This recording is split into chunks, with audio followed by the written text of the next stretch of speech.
मेरे साथ चलो, आई बेग ऑफ यू प्रार्थना। ऐसे कैसे? ऐसे कैसे क्या प्रार्थना? तुम भी जानती हो कि तुम इस रिश्ते में फंसी हुई हो। मैं खोलूंगा इसका इस शादी का बंधन, मैं तोड़ूंगा ये रिश्ता। तुम्हें जो करना है इसके यहाँ से जाने के बाद करना, लेकिन मेरे घर, मेरे कमरे में नहीं। हाँ, मैं इसे ले जाऊंगा, मैं जोड़ूंगा इससे रिश्ता। रिश्ते से नहीं बनते रोहन जी। शिवांश ने सही कहा, अगर आपको मुझसे बात करनी है तो इस घर में नहीं, बाहर। रौनक और शिवांश में से प्रार्थना के लिए किसी एक को चुनना आसान नहीं है।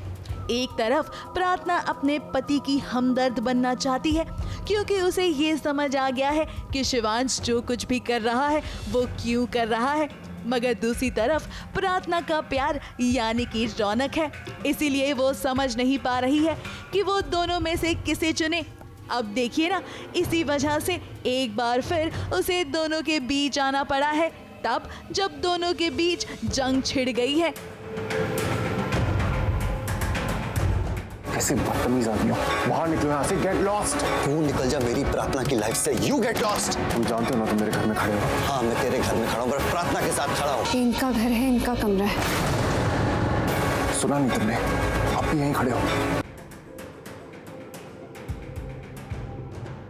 अब आप तो जानते हैं कि कहानी में शिवांश चाहता है कि वो जावेरी परिवार को पूरी तरह से तहस नहस कर दे, जिसके लिए उसने घर के पेपर्स को अपने नाम कर दिया है और साथ ही साथ अब वो पूरे परिवार को घर से बाहर का रास्ता दिखाना चाहता है।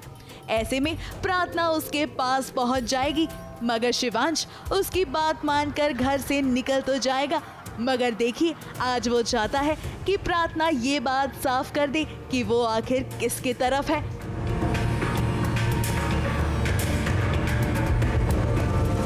मैं रोक रही हूँ हमारे शिवांश सर को, क्योंकि मुझे पता चला है कि उन्होंने कुछ ऐसा कदम उठाया है जो मैं सपने में भी नहीं सोच सकती थी, जिससे बहुत सारी जिंदगियाँ बर्बाद, तबाह जो कह सकते हैं हो जाएंगी।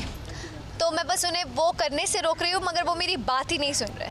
अब देखिए कहानी में बहुत बड़ा ट्विस्ट आने वाला है, क्योंकि फिलहाल रौनक को ये नहीं पता है कि प्रार्थना शिवांश का साथ चुनेगी।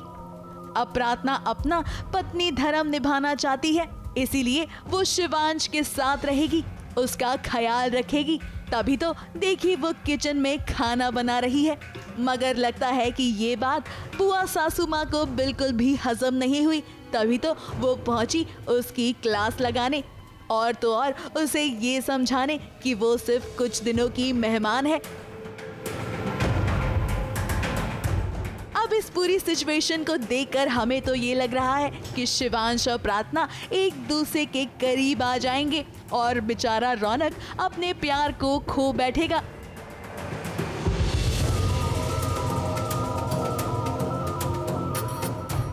वैसे कहानी में आगे क्या होता है ये देखना वाकई में इंटरेस्टिंग होगा।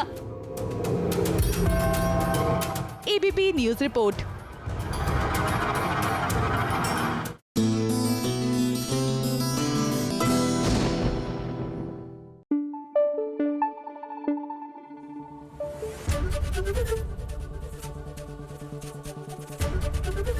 एबीपी न्यूज आपको रखे आगे।